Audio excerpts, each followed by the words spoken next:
నమస్తే yes news కి స్వాగతం. నేను ప్రశాంతి. ముందుగా బులెటిన్లో హెడ్లైన్స్. అనారోగ్యంతో బాధపడుతున్న వ్యక్తికి ఆపరేషన్ నిమిత్తం సీఎం రిలీఫ్ కింద సాయం. చావావారిపాలెంకి చెందిన బొడ్డు కిరణ్ బాబు కుటుంబ సభ్యులకు 6 లక్షల రూపాయల చెక్కును అందజేసిన మంత్రి నాదెండ్ల మనోహర్. మానవతా స్వచ్ఛంద సంస్థ సమావేశంలో దాతలకు సత్కారం.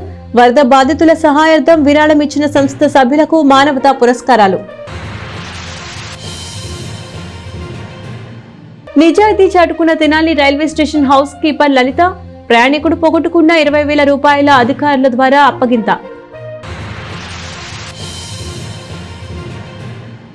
గుండె ఊపిరితిత్తుల వ్యాధితో బాధపడుతున్న రోగికి వైద్య చికిత్సల నిమిత్తం 6 లక్షల రూపాయల సీఎం రిలీఫ్ ఫండ్ చెక్కును మంత్రి నాదెండ్ల మనోహర్ అందజేశారు.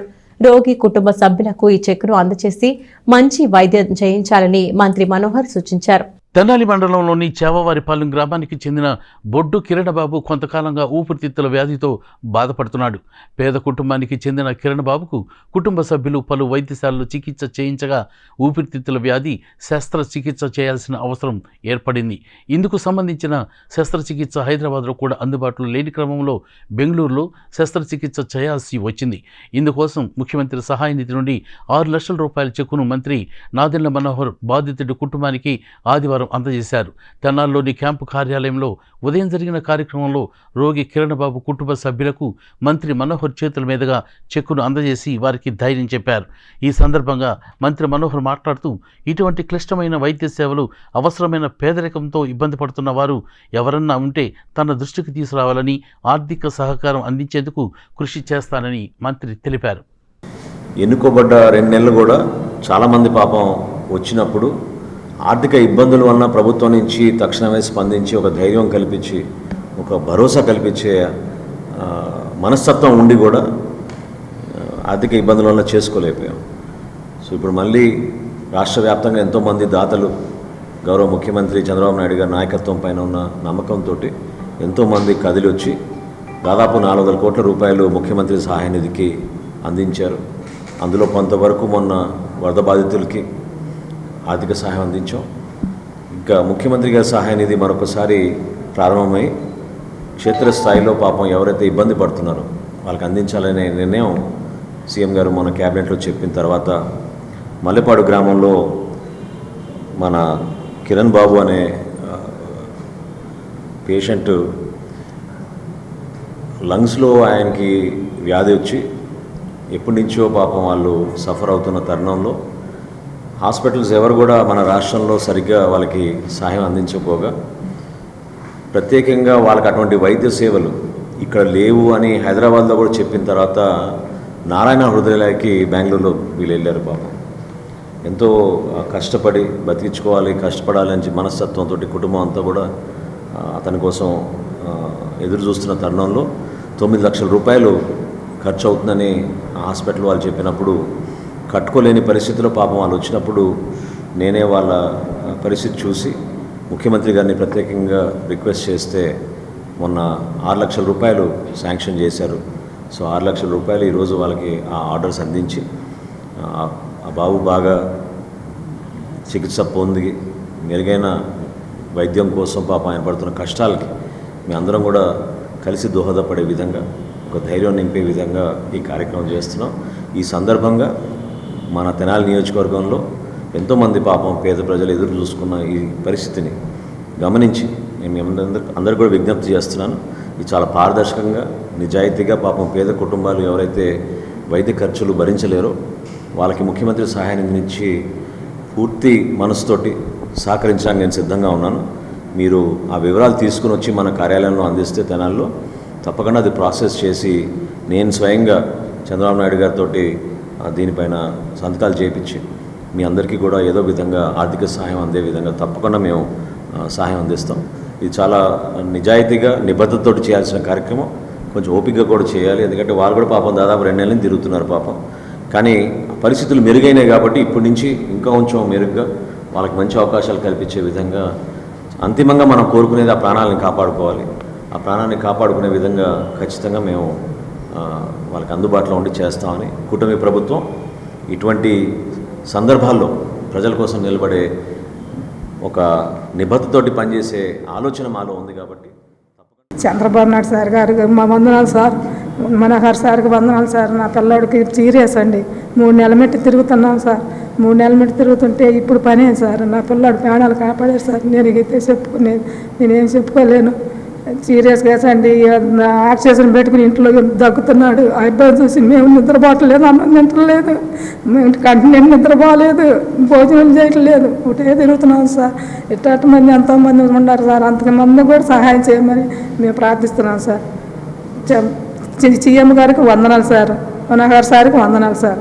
ఇది నేను చెప్పగలను సార్. నా పేరు మాణిక్యం సార్. వరద బాధిత కుటుంబాలకు నిత్యావసర సరుకులు అందించిన మానవత సంస్థ సభ్యులను సత్కరించి అభినందనలు తెలియజేశారు. అందరి సహకారంతోనే మానవత ద్వారా 1250 వరద బాధిత కుటుంబాలకు అండగా నిలబడగలిగామని సంస్థ ప్రతినిధులు తెలియజేశారు. మానవతా స్వచ్ఛంద సేవా సంస్థ సర్వసభ్య సమావేశం ఆదివారం ఉదయం నిర్వహించారు. ఇటీవల సంభవించిన వరదల కారణంగా లంక గ్రామాల్లో నిరాశ్రులైన 1250 కుటుంబాలకు మానవతా సంస్థ ద్వారా 5 లక్షల రూపాయల విలువైన నిత్యావసర సరుకులు, దుప్పట్లు, టవల్స్ పంపిణీ చేసిన విషయం తెలిసిందే. ఈ సమావేశంలో భాగంగా వరద బాధితులకు సహాయం అందించిన సభ్యులను మెమెంటోస్తో ఘనంగా సత్కరించారు. ఈ సందర్భంగా రీజనల్ చైర్మన్ కొత్త సుబ్రహ్మణ్యం మాట్లాడుతూ సంస్థ చేపడుతున్న కార్యక్రమాలు అభినందనీయమని తెలిపారు. సంస్థకి కమ్యూనిటీ హాల్ నిర్మించే ప్రయత్నం చేద్దామని ఆయన తెలియజేశారు. సంస్థ చైర్మన్ కొలసాని రామచంద్ మాట్లాడుతూ సహాయం అందించిన ప్రతి ఒక్కరికి పేరు పేరున కృతజ్ఞతలు తెలియజేశారు. ఒక మంచి వేదిక ఉంటే దాతలు ముందుకు వస్తారని తెలిపారు. సభ్యులు డాక్టర్ భీమవరపు సామిరెడ్డి మాట్లాడుతూ మానవత తరపున హెల్త్ క్యాంప్స్ నిర్వహించే ఆలోచన చేయాలని సూచించారు. సంస్థ ఎగ్జిక్యూటివ్ ప్రెసిడెంట్ ఓంకార్ ప్రసాద్ మాట్లాడుతూ మెంబర్షిప్ పెంచే కార్యక్రమం చేపట్టినట్లు తెలిపారు. ఇదే వేదిక ద్వారా కూరపాటి రవీంద్రనాథ్, కళ్యాణి దంపతులు ఇంటర్మీడియట్ చదువుతున్న తుళ్ళూరి తేజస్వికి 10,000 రూపాయల ఆర్థిక సహాయం, అదేవిధంగా అన్నాబత్తుని శ్రీధర్ డిగ్రీ 2వ సంవత్సరం చదువుతున్న వలవరపు జనార్దన్ రావుకి 12,000 ఆర్థిక సహాయం మానవత ద్వారా అందజేశారు. ఈ కార్యక్రమంలో సభ్యులు P Venkat, Parimivasu, D Somayya Sastry, SV Sarma, Vempati Satyanarayana, M Ravindranath, Rohini, Manavatha సభ్యులు పాల్గొన్నారు. మానవత మెంబర్స్ ఇంకా పెరుగు కొద్దీ ఇట్లా మనం మంత్లీ ఒక మీటింగ్, ఒక వారం మీటింగ్ అయినా కూడా చేసారా మనం. ఇప్పుడు నాకేమనిపించిందంటే మరి ఒక కమ్యూనిటీ హాల్ అవసరమేమో అనిపించింది నాకు. మానవత కమ్యూనిటీ హాల్, రవీంద్రనాథ్ గారు, ఒక మానవత కమ్యూనిటీ హాల్ అవసరమేమో అనిపించింది ఇప్పుడు పాపం. ఎందుకంటే మనం ఎక్కడో ఉంటున్నాం, దీనికి కూడా ఒక కమ్యూనిటీ హాల్ మనం తయారు చేసుకుంటే బాగుంటుందని చిన్న ఆలోచన వచ్చింది నాకు. చాలా ప్లేస్ చాలా, అందుకని అప్పుడు తర్వాత అది ఒకటి మనసులో పెట్టుకుందాం. నాకు అది వచ్చిన ఆలోచన వచ్చింది, కమ్యూనిటీ హాల్ డెవలప్ చేసుకుందాం. తప్పకుండా ఏమైనా ప్లేస్ ఇస్తే మనకు అర్థం కాదు, ఉండాలి, దాతలు ఉండాలి, ఇస్తారు. ఎందుకైనా ఉపయోగపడతాయి మానవత ప్రోగ్రాంకి. తర్వాత ఎన్రోల్మెంట్ ఒకటి ఏంటంటే ఇప్పుడు మెంబర్స్ సుమారు 500 మంది అయ్యారు. 7,000 మెంబర్స్ అనే టార్గెట్ చేద్దాం అనుకున్నాము. ఓంకార్ ప్రసాద్ గారు ఈ విషయంలో చాలా పట్టుదలగా ఉంటారు. ఇప్పుడు సామిరెడ్డి గారు ఇప్పుడే లోపలికి వెళ్ళారు, ఎక్కడ కూర్చున్నారో పాపం. కాబట్టి వీళ్ళందరూ మొన్న ఇంటికి వెళ్ళి వాళ్ళు కలిసి మానవతాలో చేర్పించారు. దానికి చేరిన వాళ్ళందరికీ పేరు పేరున ధన్యవాదాలు. అట్లాగే ఇంకొకసారి ఏంటంటే మనం ఈ సంవత్సరంలో 1000 దాదాపు ప్రయత్నం. సెప్టెంబర్ మాసం మానవతా సర్వసభ సమావేశం ఈరోజు జరిగింది. ఈ సమావేశం యొక్క ప్రత్యేకత ఏంటంటే ఈ మధ్యకాలంలో ఏర్పడిన వరదలకి మన తెనాలి పరిసర ప్రాంతాల్లో ఉన్న లంక గ్రామాలు, సుమారు 14 లంక గ్రామాలకి మానవతా సభ్యులు ఇచ్చిన కంట్రిబ్యూషన్తో 5 లక్షల రూపాయలు విలువ కలిగిన గ్రాసరీస్ని, దుప్పట్లని, టవల్స్ అందజేయడం జరిగింది. ఈ సందర్భంగా మేము ఈరోజు సహాయం చేసిన మానవతా సభ్యులందరికీ కూడా కృతజ్ఞతలు తెలుపుతా సభ నిర్వహించాము. మంచి ప్లాట్ఫామ్ కనుక దొరికితే దాతలు ముందుకు వస్తారు. ఎంత దాతృత్వం చూపించడానికి, సహాయం చేయడానికి ముందుకుంటారనే దానికి మేము ఒక మంచి ఉదాహరణకి తీసుకున్నాము. ఒక 2-3 రోజుల్లోనే 5 లక్షల రూపాయలు మేము పోగు చేయగలిగాము, ఇవ్వగలిగాము. కాబట్టి ఈ వరద బాధితులకి, ఒక మంచి కుటుంబాలకి, 1250 కుటుంబాలకి మేము సహాయం చేయడానికి సహకరించిన మా మానవతా సభ్యులందరికీ కూడా నేను పేరు పేరున ధన్యవాదాలు తెలియజేస్తున్నాను. అలానే ఈ మొత్తం కార్యక్రమంలో పార్టిసిపేట్ చేసిన మా ఎగ్జిక్యూటివ్ కమిటీ మెంబర్సు, అలానే మా ఏఎస్ఎన్ డిగ్రీ కాలేజ్ స్టూడెంట్స్, వీళ్ళందరికీ కూడా నేను పేరు పేరున అభినందనలు తెలియజేస్తాను. చంద్ర గారు, మా చైర్మన్ గారు ఆదేశాల మేరకు లంక గ్రామాల్లో స్వయంగా మేము ఒక టీముగా ఏర్పడి వెంకట గారు, శ్రీనివాస్ గారు, వాసు గారు అట్లానే కొంతమంది టీమ్గా ఏర్పడి అక్కడ ముందు పరిస్థితులు ఎలా ఉంటాయో చూసి తర్వాతే ఒక నిర్ణయానికి వద్దామని మేము చెప్తే అది మంచి ఆలోచన అని మా రీజనల్ చైర్మన్ గారు చెప్పడంతో ఆ గ్రామాల్లో ఒక 5 రోజులు పర్యటన చేశాము. ఏ గ్రామం అయితే ఎక్కువగా ఆ గ్రామ ప్రజలు ఇబ్బంది పడ్డారో, నిజంగా ఎవరికైతే మనం ఇచ్చేది ప్రతి రూపాయి లబ్ధి చేకూరుతుందో అనే ఆలోచనతో మేము పరిసర ప్రాంతాల్లో తిరిగి లబ్ధిదారుల్ని వాళ్ళకి టోకెన్ ఇష్యూ చేసి ఆ టోకెన్ ప్రకారం వాళ్ళకి సరుకులు సుమారు 700 రూపాయలు విలువ చేసి సరుకులు ఇవ్వడం జరిగింది. వాళ్ళు ఎంతో ఆనందపడ్డారు.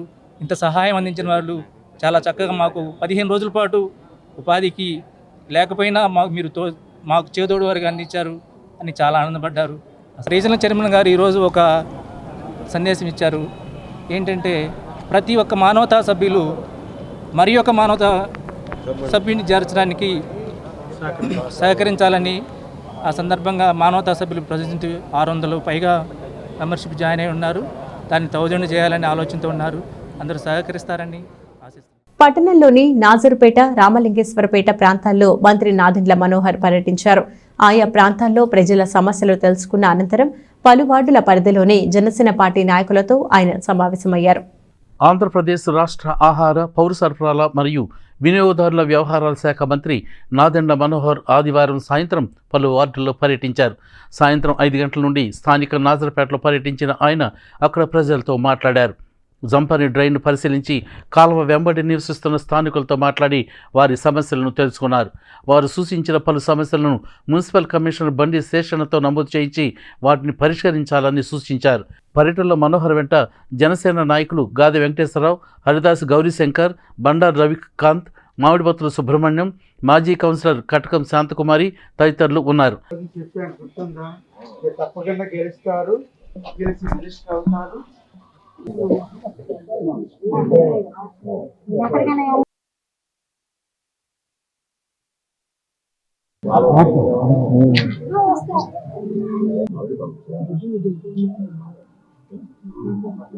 అనంతరం రామలింగేశ్వరపేట పుట్టరాఘవ రైస్ మిల్ వద్ద రామాలయంలో 8 నుండి 13 వార్డుల్లోని జనసేన పార్టీ ముఖ్య నాయకుల కార్యకర్తలతో నిర్వహించిన ఆత్మీయ సమావేశంలో పాల్గొన్నారు.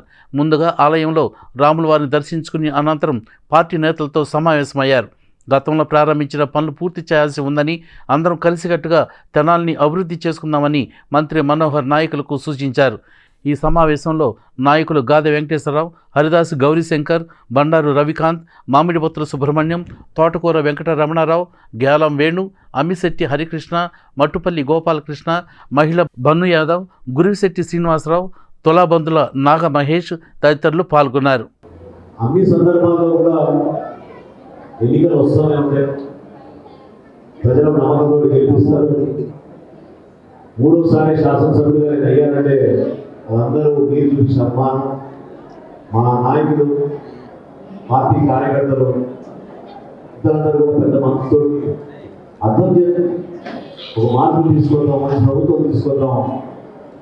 కూటమిలో భాగంగా చంద్రబాబు నాయుడు గారి ముఖ్యమంత్రి, పవన్ కళ్యాణ్ గారు ఆ విధంగా ఆ స్థాయికి వెళ్ళే నాయకుడిగా మనం ఎదుర్కోవాలనే ఆలోచనతో ఈ రాష్ట్ర వ్యాప్తంగా అద్భుతమైన తీర్పిచ్చారు.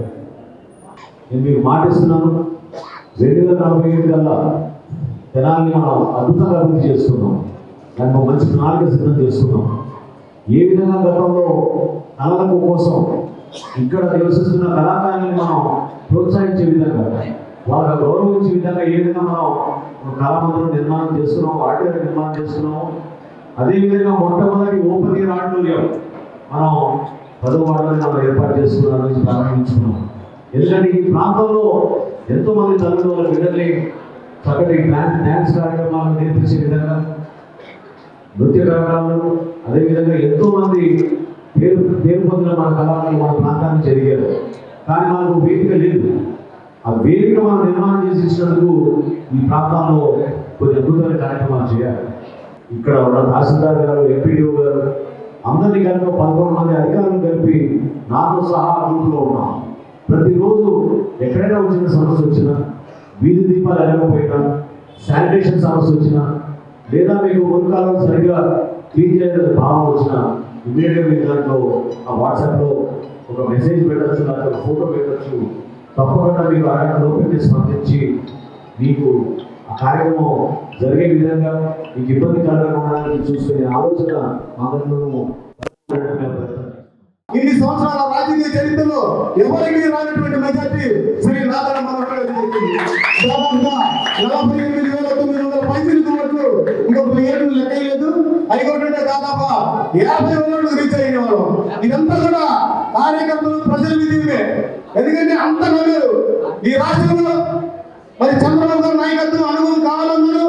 అలాగే పవన్ కళ్యాణ్ గారిని మరి ఎక్కువగా ప్రేమించిన వాళ్ళు, ఎక్కువగా పవన్ కళ్యాణ్ సిద్ధాంతాన్ని ఈ రాష్ట్ర ప్రజలందరూ కూడా జనసేన పార్టీని కూటమిని గెలిపించడం జరిగింది. అది మీ అందరికీ తెలుసు.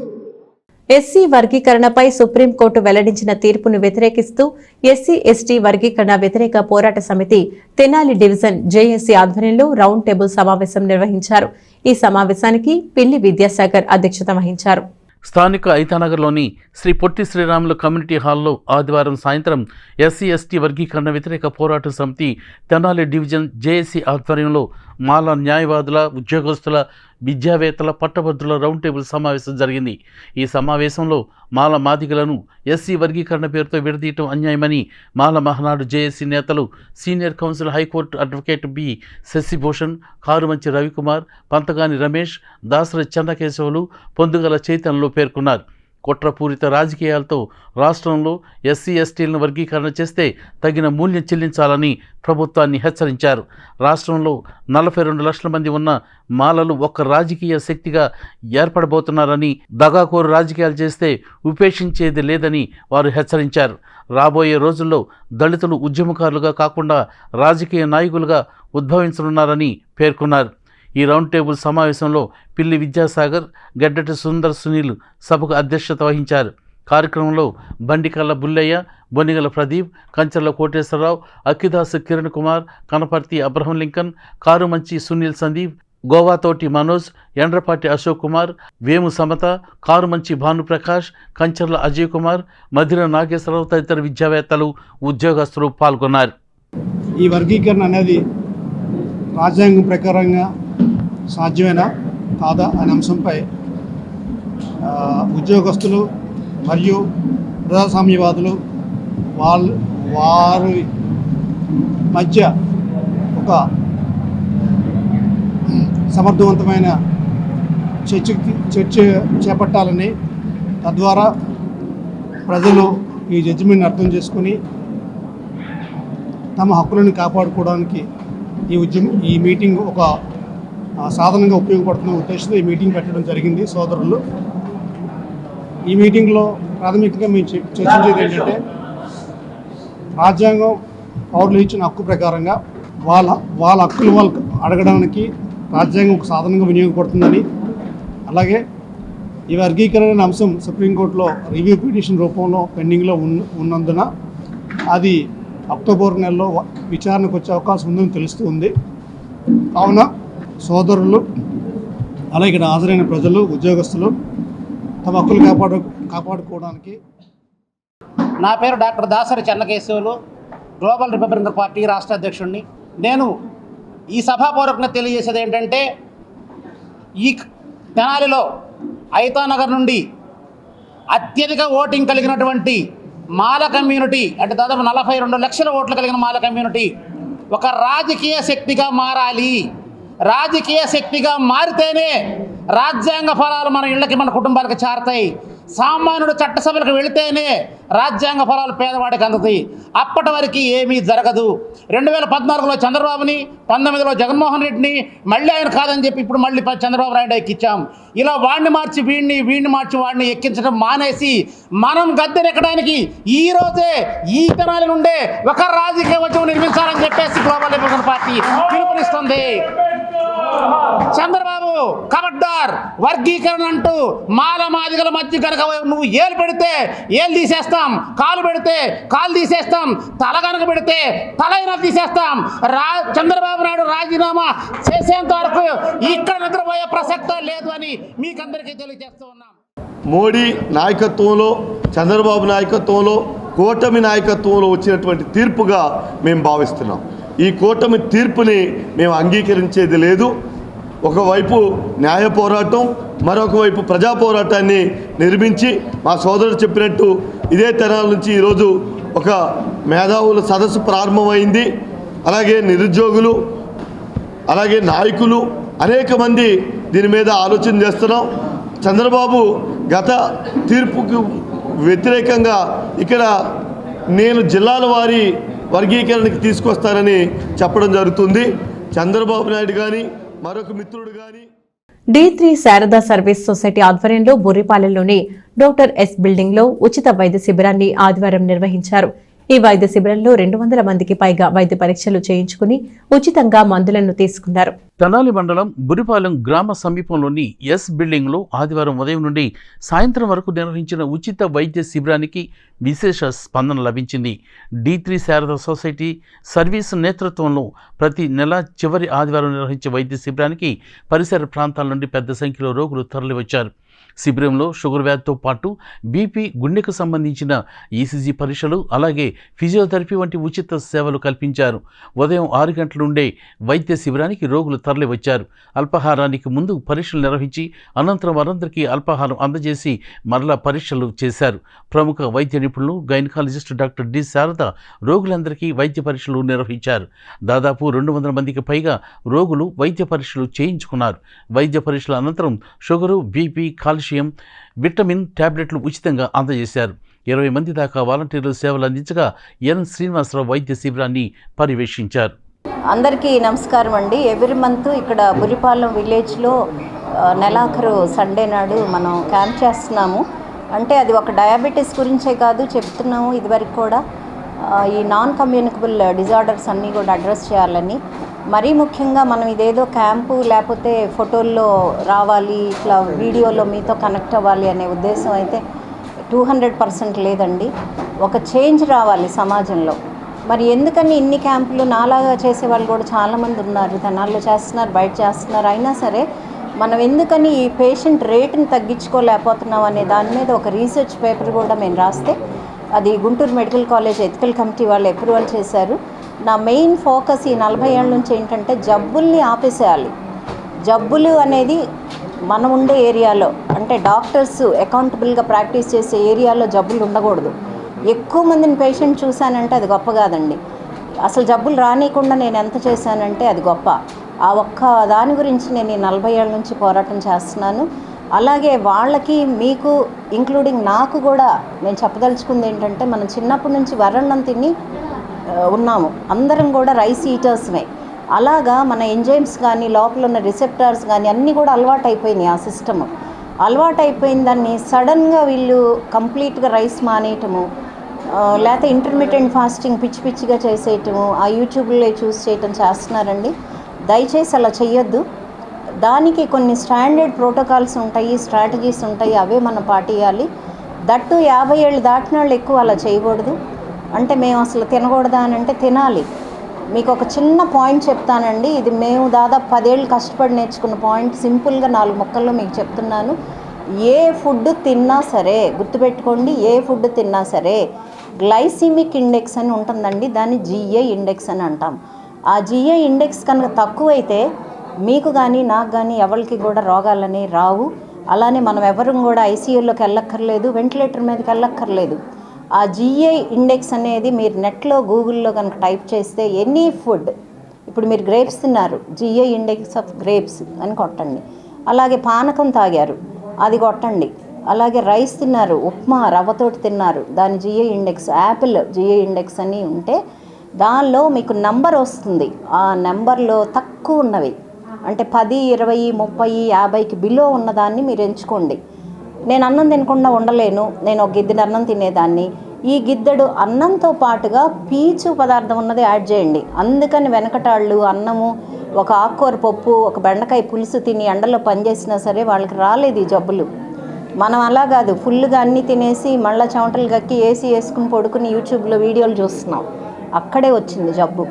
ఆ జబ్బు అంతా ఎక్కడొచ్చింది? మనం తినే ప్లేట్లో, మనం ఉండే లైఫ్ స్టైల్లో మార్పుల మూలాన వచ్చిందమ్మా. అందుకని తప్పనిసరిగా ఇది చూసిన వాళ్ళు ఆ పద్ధతి మార్చుకోండి. ఇవాళ మీకు నేను చెప్పిన ఒక మాట గుర్తుపెట్టుకోండి, మీ పిల్లలకు కూడా కన్వే చేయండి. GI ఇండెక్స్ ఆఫ్ ఫుడ్, తక్కువ GI ఇండెక్స్ ఉన్నది తినండి. రైస్ కొంచెం తినండి, తినేదాంతో పాటు ఫైబర్ కంటెంట్ దాంతో జత చేయండి. అన్నంతో పాటు పీచు పదార్థం ఉన్నాయి, అంటే తోటకూర కానీ లేకపోతే మునగాకు కానీ కరేపాకు ఎక్కువ ఉన్నది కానీ, అలా పులిహార తిన్నాం అనుకోండి దానిలో రైసే కదా, ఆ కరేపాకు అంతా గుండలాగా చేసి అది కూడా కలిపేయండి. సో ఎక్కువ ఉన్న జిఐ ఇండెక్స్ని కూడా ఇది కలపటం మూలాన జిఐ ఇండెక్స్ తగ్గించేయచ్చు. ఈ 2 సూత్రాలు పాటిస్తేనండి మన తెనాల్లో కాదు మిగతా చోట కూడా 40-50% జబ్బుల్ని ఆపేసేయచ్చు. యంగ్ జనరేషన్ టీం ఆధ్వర్యంలో పేద కుటుంబాలకు నిత్యావసర సరుకులు, బియ్యం పంపిణీ చేశారు. ఈ సందర్భంగా టీం సేవలను పలువురు అభినందించారు. స్థానిక ఐతనగర్కు చెందిన 4 పేద కుటుంబాల వారికి యంగ్ జనరేషన్ టీం ఆధ్వర్యంలో నిత్యావసర సరుకులను అందజేశారు. ఐతనగర్కి చెందిన అన్నారావు గతంలో కాలు చేయి 2 పోగొట్టుకుని ఇబ్బందులు పడుతుండగా అతడికి టీం ద్వారా ట్రైసైకిల్ అందజేశారు. అట్లాగే ప్రతి నెల నిత్యావసర సరుకులు, బియ్యం పంపిణీ చేస్తున్నారు. ఇందులో భాగంగానే ఆదివారం సంస్థ తరపున అన్నారావును కలిసి వాటిని అందజేశారు. అదేవిధంగా ట్రాక్టర్ ప్రమాదానికి గురైన దాసు పక్షవాతంతో బాధపడుతున్న మార్కెట్ ప్రాంతానికి చెందిన హుస్సేన్ జానీ, పట్నానికి చెందిన లింగేశ్వరరావులకు యంగ్ జనరేషన్ టీం ద్వారా సరుకులు, బియ్యం అందజేశారు. ఈ కార్యక్రమంలో యంగ్ జనరేషన్ టీం అధ్యక్షుడు సాదిక్, శివ, నవీన్, సాయి తదితరులు పాల్గొన్నారు. మరి మా యంగ్ జనరేషన్ టీం చేస్తున్న సేవా కార్యక్రమాల్లో భాగంగానే ఈరోజు తెనాలి పట్టణంలోని ఐతానగర్లో 4 పేద కుటుంబాలకి నెలవారీ బియ్యం బస్తా అలానే నిత్యావసర సరుకులు అందజేయడం జరిగింది. ఈరోజు ఐతానగర్కి నివసిస్తున్న అన్నారావు అనే వ్యక్తి సుమారు కొన్ని సంవత్సరాల క్రితం యాక్సిడెంట్లో కాలు పోగొట్టుకోవడం జరిగింది. సో ఆయనకి ప్రతి నెల మా టీం తరపున సరుకులు అనేవి అందజేస్తున్నాము. అందులో భాగంగానే అన్నారావు గారి కుటుంబానికి ఈరోజు 25 కేజీల బియ్యం బస్తా అలానే నెలవారీ సరుకులు అందజేయడం జరిగింది. ఇదే కాకుండా మరి దాసు అనే వ్యక్తి మరి గతంలో 5 సంవత్సరాల క్రితం ట్రాక్టర్ నుంచి కింద పడిపోయి నడుము అనేది ఎరిగిపోవడం జరిగింది. మరి ఆయన పరిస్థితి చూస్తుంటే ఆయనకి 2 ఆడపిల్లలు అలానే ఒక కొడుకు, బతుకు తెరువు ఎంతో ఇబ్బందిగా ఉందని చెప్పి యంగ్ జనరేషన్ టీంని సంప్రదించి ప్రతి నెల సరుకులు అనేవి అందజేయటం కావాలి అని చెప్పి కోరగా ఈరోజు మా యంగ్ జనరేషన్ టీం తరఫున మేము వెంటనే స్పందించి ఆ కుటుంబానికి కూడా ఇప్పుడు నుంచి ప్రతి నెల సరుకులు అనేవి అందజేస్తామని మాట ఇచ్చాము. ఇవే కాకుండా ఇంకో 2 కుటుంబాలకు కూడా ఈరోజు మా టీం తరఫున నిత్యావసర సరుకులు అలానే బియ్యం బస్తాలు పంపిణీ చేయడం జరుగుతుంది. రానున్న రోజుల్లో కూడా దాసు గారి కుటుంబానికి అలానే ఎవరికైనా తెనాలిలో ఎవరికి ఎటువంటి ఆపద ఉన్నా సరే మా యంగ్ జనరేషన్ టీంని సంప్రదించవచ్చు. నా ఫోన్ నెంబర్ వచ్చేసి 7075746123. ఎవరికి ఏ అవసరం ఉన్నా కాల్ చేయండి, అందరం కలిసికట్టుగా సాయం చేద్దాం. తెనాలి రైల్వే స్టేషన్లో హౌస్ కీపర్గా పనిచేస్తున్న ఎన్ లలిత నిజాయితీని చాటుకున్నారు. రైల్వే ప్లాట్ఫాంపై ప్రయాణికుడు పోగొట్టుకున్న పర్సును అధికారులకు అప్పగించి 20,000 రూపాయల నగదుతో పాటు విలువైన కార్డులు ఉన్న పర్సు ప్రయాణికుడికి అందేలా చేశారు. పట్టణ రామలింగేశ్వరపేటకు చెందిన ఏవి సుబ్రహ్మణ్యం ఈ నెల 25వ తేదీన తిరుపతి వెళ్లేందుకు తెనాలి రైల్వే స్టేషన్కు వచ్చాడు. రైలు ఎక్కే క్రమంలో అతని జేబులో ఉన్న పర్సు ప్లాట్ఫాంపై పడింది. పర్సును ప్లాట్ఫామ్లో విధుల్లో ఉన్న హౌస్ కీపింగ్ అసిస్టెంట్ ఎన్ లలిత గుర్తించి పై అధికారులకు సమాచారం అందించింది. పర్సులో 20,000 రూపాయల నగదుతో పాటు డెబిట్, క్రెడిట్ కార్డులు, ఆధార్ కార్డు ఉన్నాయి. అధికారుల సూచన మేరకు పర్సును జీఆర్పీ ఎస్ఐ జి వెంకటాద్రికి ఆమె పర్సును అప్పగించింది. పర్సులోని ఆధారాల మేరకు సుబ్రహ్మణ్యం ఆచూకీని ఎస్ఐ వెంకటాద్రి గుర్తించారు. శనివారం అతడిని స్టేషన్కి పిలిపించి పర్సు, నగదు, కార్డులను అందజేశారు. పోయిందనుకున్న పర్సుతో పాటు అందులోని నగదు, విలువైన కార్డులను అప్పగించిన హౌస్ కీపింగ్ అసిస్టెంట్ లలితతో పాటు అధికారులకు ప్రయాణికుడు కృతజ్ఞతలు తెలియజేశారు. ఏపీ కల్లుగీత వృత్తిదారుల సంక్షేమ సంఘం ఆధ్వర్యంలో దుగ్గిరాలలో ఘనంగా సీఎం నారా చంద్రబాబు నాయుడు చిత్రపటానికి పాలాభిషేకం చేశారు. కల్లుగీత కార్మికులు పెద్ద సంఖ్యలో పాల్గొన్నారు. ఎన్నికల్లో ఇచ్చిన హామీ మేరకు కల్లుగీత కార్మికులకు 10% మద్యం షాపులను సీఎం నారా చంద్రబాబు నాయుడు కేటాయించిన సందర్భాన్ని పురస్కరించుకుని ఆదివారం ఏపీ కల్లుగీత వృత్తిదారుల సంక్షేమ సంఘం ఆధ్వర్యంలో దుగ్గిరాల కొత్త రఘురామయ్య మెమోరియల్ డిగ్రీ కళాశాల క్రీడా మైదానం నుండి స్థానిక పోలీస్ స్టేషన్ వరకు ర్యాలీ నిర్వహించారు. అనంతరం డాక్టర్ బిఆర్ అంబేద్కర్, డాక్టర్ బాబు జగజీవన్ విగ్రహాలకు పూలమాలలు వేసి ఘన నివాళులు అర్పించారు. తదనంతరం సీఎం నారా చంద్రబాబు నాయుడు చిత్రపటానికి పాలాభిషేకం చేశారు. ఈ సందర్భంగా పలువురు నాయకులు మాట్లాడుతూ రాష్ట్రంలో కల్లుగీత కార్మికుల కుటుంబాలు 4 లక్షల పైనే ఉన్నాయన్నారు. కూటమి ప్రభుత్వం కల్లుగీత కార్మికులకు 10% మద్యం షాపులను కేటాయించడంతో కల్లుగీత కార్మికులు గౌడ కులస్తులు చాలా సంతోషంగా ఉన్నామని చెప్పారు. సీఎం నారా చంద్రబాబు నాయుడికి ఈ సందర్భంగా ప్రత్యేక కృతజ్ఞతలు తెలియజేశారు.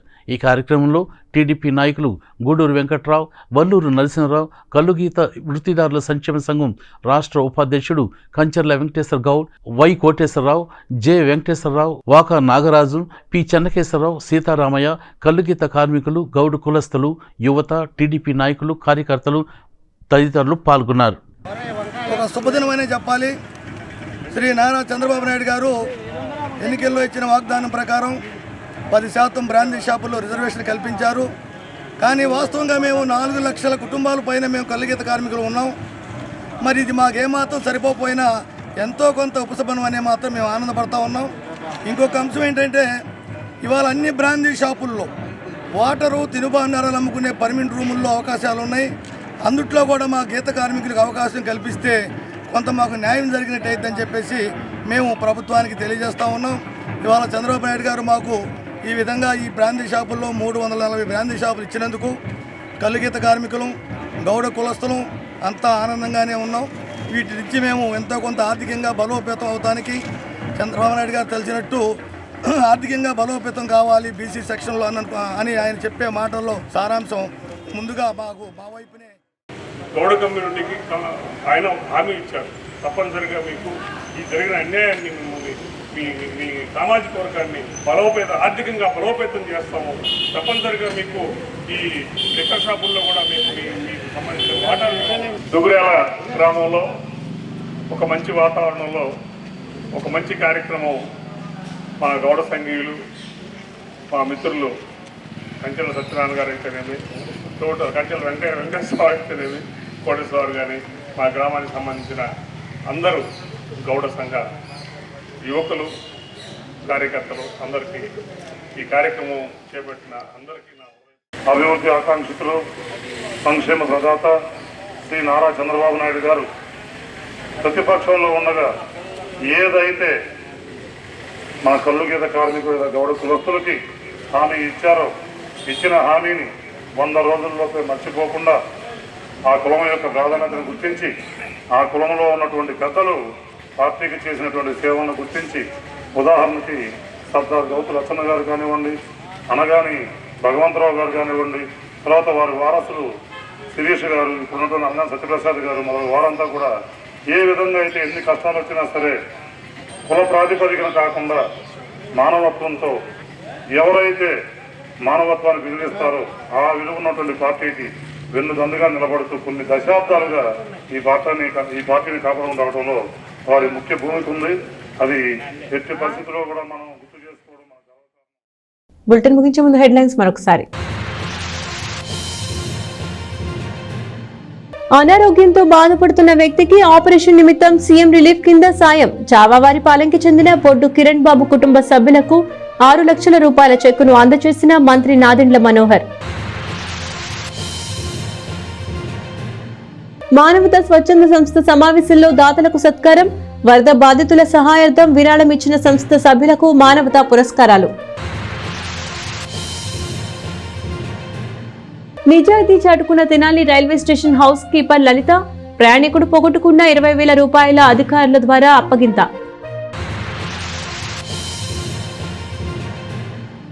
ఇవి ఇవాల్టి ఎస్ న్యూస్ అప్డేట్స్. తిరిగి మరొక బులెటిన్ లో మళ్ళీ కలుద్దాం. అంతవరకు సెలవు. నమస్కారం.